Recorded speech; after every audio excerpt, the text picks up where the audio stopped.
আসসালামু আলাইকুম প্রিয় ভাইরা।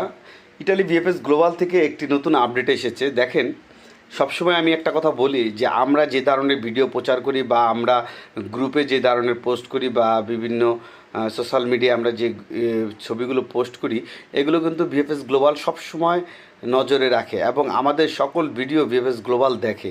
কারণ না দেখলে তারা এত দ্রুত একটা জিনিস খবর পেত না। কে বা যে কেউ হয়তো বা একটা এডিট করে 30 এবং 31 তারিখ আন্দোলনের একটি ভিএফএস গ্লোবালের লোগো ব্যবহার করে এডিট করে দিয়েছে। সেটারই একটি আপডেট ভিএফএস গ্লোবাল দিয়েছে। আপডেটটি হচ্ছে, বাংলাদেশ ইটালি ভিসা আবেদনকারীদের জন্য ভুয়া খবর প্রচার করা হচ্ছে।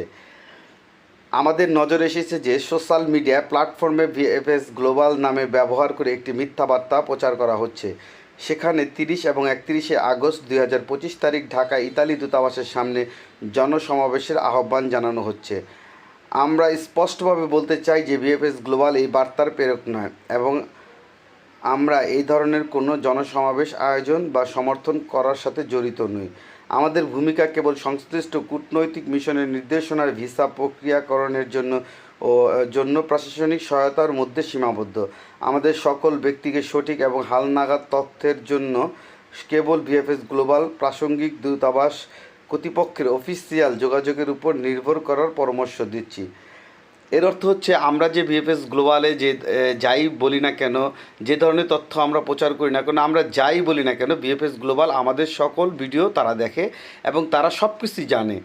তাই আমি আসলে দেখেন, ভিএফএস গ্লোবাল যে কোনো একটা যদি কোনো কেউ দুর্নীতি বা কোনো কিছু ভিএফএস গ্লোবালের বিরুদ্ধে বলে, তারা কিন্তু সাথে সাথে সেটার একটা প্রতিক্রিয়া জানায়। কিন্তু দুঃখজনক হলেও আমরা যে এত কষ্ট করে আছি, আমাদের একটা মানববন্ধন আন্দোলন, আমাদের যে সমস্যাগুলো নিয়ে আমরা বারবার বলি লিখিত আকারে একটা নোটিশ দেওয়ার জন্য, কিন্তু ভিএফএস গ্লোবাল সেই কাজগুলো কিন্তু কখনোই করে না। আসলে এটাই আমাদের দুঃখ যে তাদের কোনো স্বার্থে লাগলে তারা ঠিকই সেটার একটা নোটিশ তারা দেয়, কিন্তু আমাদের জন্য কথা বিবেচনা করে তারা কোনো ধরনের নোটিশ দেয় না।